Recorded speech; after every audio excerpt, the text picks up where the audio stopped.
Hey hey, salut toi. Apparemment t'aimes beaucoup la pizza. Moi aussi. Aujourd'hui, j'ai une autre pizza. Cette pizza est pré-cuite à 95%. Qu'est-ce que ça veut dire? Ça veut dire que moi, ici, ça devrait me prendre moins de temps à cuire. Mais j'espère que ça va garder une aussi bonne saveur. Pizza faite au resto à la maison. Donc, Pizzeria Québec Express. Une pizza de 745 grammes. C'est quand même une pizza pesante comparée aux autres qu'on a vues. Si on regarde au niveau des ingrédients, il devrait être là. Mais j'ai pas les valeurs. Ok, les valeurs sont ici. Farine enrichie pour la pâte, huile végétale, lait écrémé de poudre, levure et sucre. Ça, c'est une vraie pâte à farine bien normale. Normalement, il y a comme 3-4 ingrédients. C'est quand même assez intéressant. Par la suite, la sauce, tomate fraîchement cueillie à maturité. Mélange d'olive extra vierge et huile de tournesol assaisonnée, ail granulé, acide citrique de source naturelle. Pepperoni peut contenir porc, bœuf, viande traitée au fécule de tapioca ou de farine de blé modifiée, sel, sodium. Quand même, c'est intéressant. Un pepperoni, encore une fois, qui est en usine. Lait pasteurisé pour le fromage, la culture bactérienne et sel. Présure. C'est une belle pizza. Plus ou moins avec des ingrédients naturels.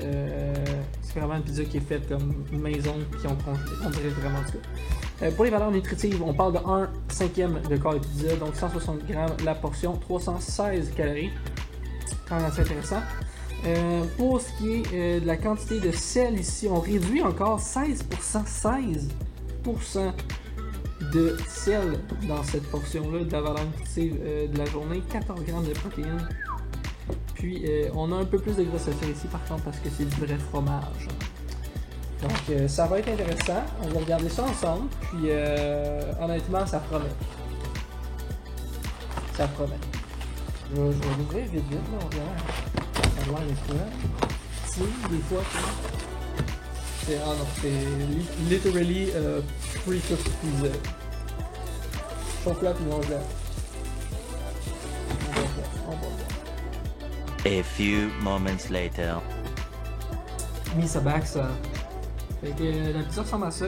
Écoutez, j'aimerais bien dire que ça prend 5 minutes à cuire, mais ce n'est pas le cas. La pizza se tient quand même bien.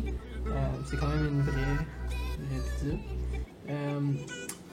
Ici, au niveau de la croûte, on voit qu'elle est faite un peu différemment des autres. Elle est quand même bien cuite, je veux dire, pour une croûte. Le temps de cuisson est quand même bon aussi.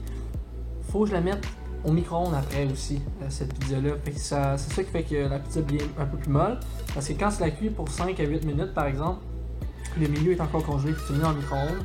Et justement, l'eau qui est dans la pizza va se dissiper et aussi aider à cuire le restant de la pizza. Donc, je vous donne un petit review à ce niveau-là. Puis, pardon. C'est ça. Donc, ça s'envole. Cette pizza-là aussi, elle se coupe en 5. Comme personne ne coupe une pizza en 5, sérieusement.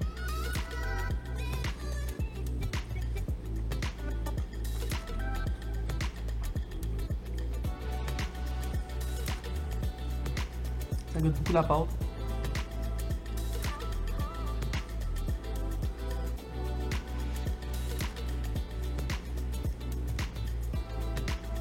Ça goûte très peu la sauce tomate.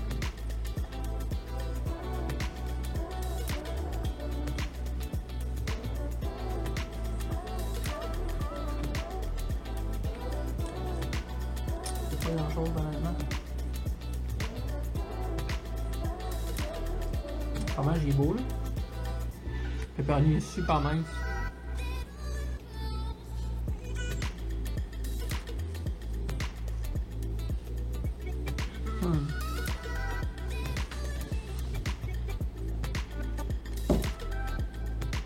Ça a été fait avec des ingrédients naturels, mais ou genre une vraie recette de pizza.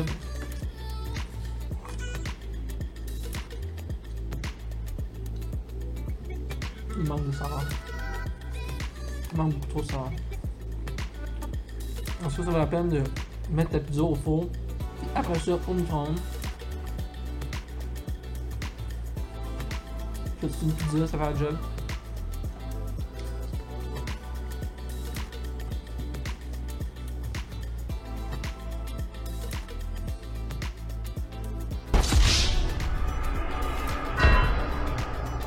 Pas mauvais, c'est vraiment juste la bouffe dans ta gueule.